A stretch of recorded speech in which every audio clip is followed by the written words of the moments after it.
আজকের ওয়েদারটা কি সুন্দর তাই না? মনে হয় এই সময় পাহাড়ের দিকে একটু ঘুরে আসি। আমি আজকে মায়ের থেকেও তাড়াতাড়ি ঘুম থেকে উঠেছি। মায়ের রুমে গিয়ে দেখি মা এখনো ঘুমোচ্ছে। সকালে ঘুম থেকে উঠে সবার প্রথমে আমি মায়ের ঘরেই যাই মাকে দেখতে। So hey guys, this is me Neelpadma. Welcome back to Neel's world. সারা রাতে চিয়া সিডস ভেজানো জল খেয়ে নিলাম। দিন চলে এলাম ব্রেকফাস্ট করার জন্য। সুজি খেয়ে একটু ফ্রুটস খেয়ে নিলাম। আর টুইঙ্কেলকে খাবারের মধ্যে মেডিসিন দিয়েছি আজকে। টুইঙ্কেল বাবু তো বুঝতে পারলো না, দিব্যি খেয়ে নিল। ইনি হলেন আমার পাপা। আমার পাপা বেশিরভাগ টাইমে কাজের মধ্যেই থাকে, তাই ভিডিওতে সেই রকম আসে না। দিন আমি চললাম শাওয়ার নিতে। আজকে মা আমার জন্য কত কিছু খাবার বানিয়েছে দেখো। লাঞ্চ করার পর চলে গেলাম এই চুটকু পুটকুকে খেতে দিতে। এদেরকে দেখে আমার ভীষণ পরিমাণে মায়া লাগে। যাই হোক, আমি চললাম রেডি হতে। আজকে পরবো এই ড্রেসটা। ভাবছো আমি কোথায় যাব তাই না? কোথায় আর যাব, বাড়ির আশেপাশেই থাকবো। আর এই সিটিং স্প্রেটা না ভীষণ ভালো, তোমরাও পারলে ইউজ করতে পারো। আর যখন কোথাও বেরোই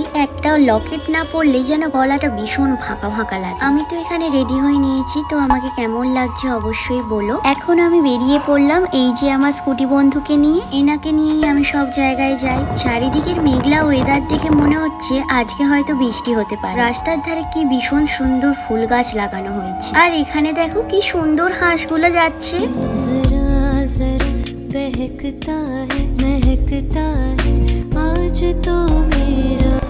এইরকম ওয়েদার আমি ভীষণ পছন্দ করি। আজকে হয়তো বৃষ্টি আসতে পারে। আর এই জায়গাটা কি ভীষণ সুন্দর তাই না? অনেকেই হয়তো জায়গাটা চেনো। এটা ছিল কোলাঘাটের টাউনশিপ। আর লস্যির ম্যাঙ্গো ফ্লেভারটা মনে নতুন এসেছে। খেয়ে দেখলাম বেশ ভালোই। এইদিকে আমি এখানে খাচ্ছি দেখে এই চুটকু বাবুটাও চলে এলো, তাই এদের জন্য 2 প্যাকেট বিস্কিট কিনে এনে দিলাম। একজন দুজনকে দেওয়ার পর দেখি এখানে অনেকগুলো বাচ্চাই ছিল।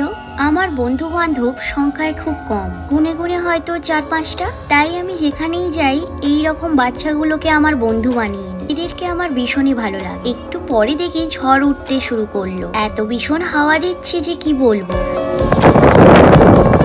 বেশি দূর তো গাড়ি চালানো একদমই যায় না, হাওয়ার জন্য তো ধুলো উড়েই যাচ্ছে। কোলাঘাটের শের পাঞ্জাবে বাস্কিন রবিন্সে এত রকমের আইসক্রিম দেখে আমিও ডবল ফ্লেভারের আইসক্রিম নিয়ে নিলাম। আর এখানে তো একটা আইসক্রিমের দামই 300 টাকা। বৃষ্টি শুরু হয়ে যাবে বলে তাড়াহুড়ো করে বাড়ি চলে এলাম। আর বাড়িতে আসার পর মা কত সুন্দরভাবে চুলটা বেঁধে দিয়েছে। এই চুটকু পুটকুকে তো আমি একটু দুধ দিয়ে দিলাম। ডিনার করতে গিয়ে দেখি কারেন্ট অফ। আর বাইরে তো প্রচন্ড পরিমাণে বৃষ্টি হচ্ছে। আজকের মতন তবে আসি, আবার দেখা হবে। শুভরাত্রি, টাটা।